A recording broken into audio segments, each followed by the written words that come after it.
Enfin, après avoir déménagé cette colonie de fourmis dans un nid plus spacieux dans le dernier épisode et commandé une nouvelle aire de chasse, je suis heureux de vous annoncer qu'elle est enfin arrivée. J'ai reçu un énorme carton. C'est le plus gros que j'ai jamais reçu, je crois. Vous pouvez même pas imaginer à quel point je suis excité de l'ouvrir. Vous êtes prêts? Alors c'est parti. Bon, il semble y avoir pas mal de choses dans ce carton, certaines destinées aux futures vidéos, dont un terrarium que vous avez déjà vu dans la précédente vidéo. Mais le reste, c'est pour plus tard.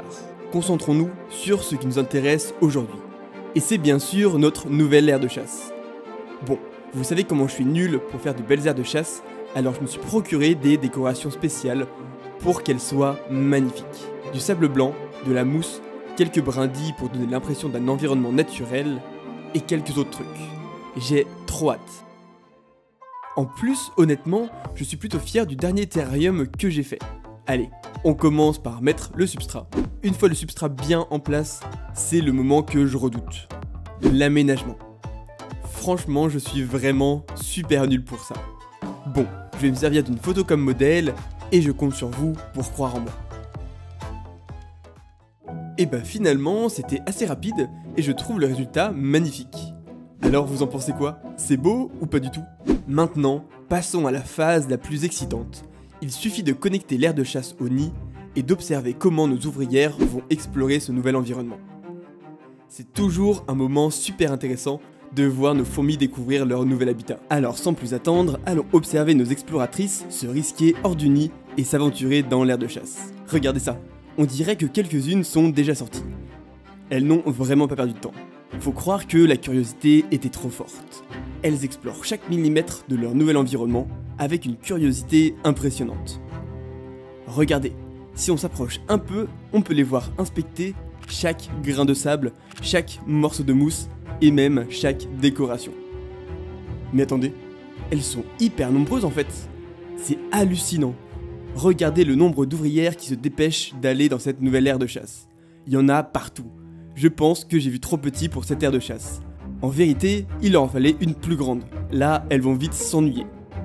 Mais je crois qu'il est temps que je vous montre le vrai visage de ces fourmis. Observez-les.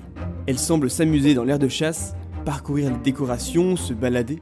Mais regardez, en à peine 2 semaines, ce qu'est devenu la belle aire de chasse que je leur avais préparée. Je suis dégoûté. Elles sont super sales. La belle aire de chasse que je leur avais fait a perdu toute sa beauté. Elle mélange la nourriture avec le sable, ce qui fait plein de morceaux de partout. Elles sont même en train de faire des galeries avec le sable qui est sale. En plus, je pensais qu'elles allaient pas être très actives, alors j'ai même pas mis d'anti-évasion, ce qui va être super galère pour nettoyer tout ça. Je sais pas comment je vais faire. Et regardez ça, une semaine plus tard, c'est encore pire. Ça m'apprendra à vouloir faire des belles aires de chasse. Elles sont en train de se créer un nouveau nid dans l'aire de chasse. Si vous observez bien, certaines ouvrières ramènent du sable, d'autres en enlèvent.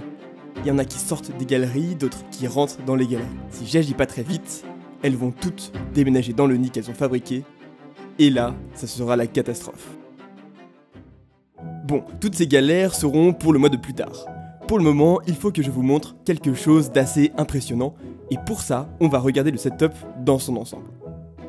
Bon, jusque-là, le setup est sympa, il est beau. Et elles ont l'air de s'y plaire, non? Mais si on regardait d'un peu plus près le nid. Juste pour vous montrer, il y a quelques semaines, le nid ressemblait à ça. Et maintenant, il ressemble à ça. Vous voyez où je veux en venir? Il est déjà presque plein. Il va falloir que je leur donne un nid plus grand alors que je viens juste de les déménager. Mais en même temps, regardez ce couvain de folie. Il y en a partout. Les fortes chaleurs et l'apport supplémentaire de nourriture a, je crois, été bien reçus. Et encore, il y a une 50aine d'ouvrières qui se sont échappées et qui continuent, je pense, de se balader dans mon appart. J'en retrouve partout. Elles ont tellement aucune peur qu'elles se logent même dans le nid de mes arpegnatos. Au moins, on peut pas leur enlever leur courage. Heureusement, j'ai toujours plusieurs nids d'avance, mais ça va super vite. Là, on parle d'à peine 3 semaines. Je pensais que mes Camponotus nicoparendis se développaient vite, mais là, c'est bien plus impressionnant.